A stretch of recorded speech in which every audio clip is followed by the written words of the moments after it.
de Elena Cruz, que ella no estaba implicada en ningún delito de lesa humanidad y de alguna manera hubo una condena por el delito de opinión. La gente por ahí de izquierda que está a favor de Rusia o de la dictadura de Cuba, no es lo mismo, no es que se le está condenando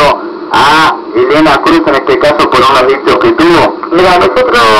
creemos que en un país donde hubo un genocidio, darle una banca a una defensora de Videla es como darse la Videla. Y alrededor de ese punto nosotros le reconocemos el derecho de decir lo que quiera en la calle, a quien quiera y en el momento que quiera, y bancarse la respuesta de la gente en la calle. Pero darle una banca en una institución democrática a alguien que defiende la dictadura, que defiende a Videla y que además miente para ocultar que hubieran desaparecidos, que hubieran niños robados, que se le robó la identidad como hacía ella, esto que tengo absolutamente documentado porque es parte de la pelea que di para que no ingresara. Nos parece que en un país como el nuestro tiene características especiales. Nosotros reconocemos el derecho de hablar por fuera, el derecho a tener una banca para entregársela a representantes de la dictadura. Y los que apoyan a la Cuba de Fidel Castro, que también es una dictadura, entonces habría que hacer lo mismo, la gente que estuvo con los montoneros. No, esto es totalmente distinto. Nosotros no creemos que en Cuba haya habido un genocidio como el que hubo en nuestro país, y sí consideramos que en Cuba tendría que, nosotros somos críticos del régimen cubano y consideramos que tiene que haber más democracia, pero ese es un criterio sobre un régimen, no es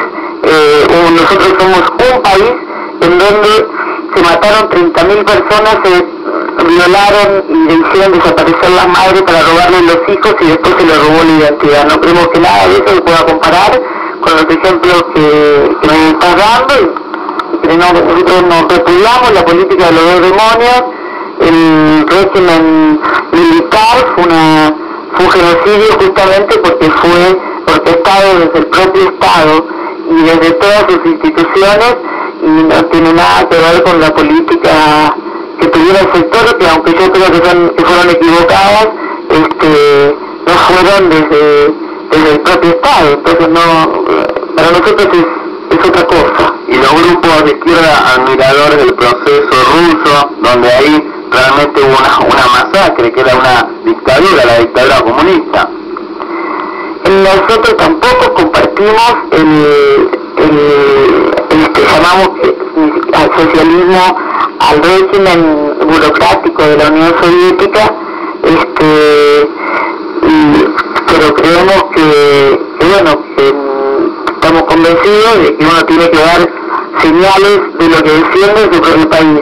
Hicimos eso porque justamente somos uno de los países del mundo donde hubo un genocidio. Con respecto de que usted es una enfermera que está trabajando luego de dejar la banca en el hospital italiano, como profesional de la salud, ¿qué proyecto impulsaría relacionado con la mejora de la salud de la República Argentina? Mira, creo que un proyecto que por empezar destine más presupuesto para salud para poder mejorar las condiciones de la salud de los sectores populares que tienen absolutamente limitado el acceso, extendiendo la atención primaria, haciéndola efectiva y de verdad con acceso total, global a ella. Creemos que es necesario que en el grupo donde se atiende el grueso de la población, que es aquí en capital y conurbano, es necesario hacer una vía metropolitana donde se programe la utilización de los recursos tecnológicos y de salud para que no sea para que no pase lo que pasa, que la gente de la provincia viene a la capital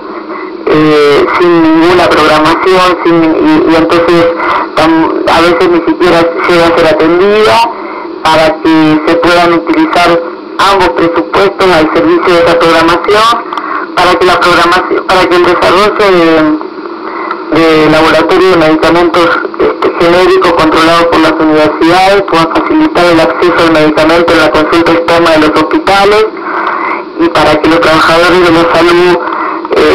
puedan tener mejores salarios y mejores condiciones de trabajo, porque de verdad la situación la salud está quebrada en el grueso del país. Los hospitales y las condiciones de trabajo son los salarios por debajo de la línea de pobreza en muchos casos, y las condiciones de trabajo son la verdad increíbles. Muchas gracias, Vilma Ripoll, por esta comunicación telefónica. No, ustedes.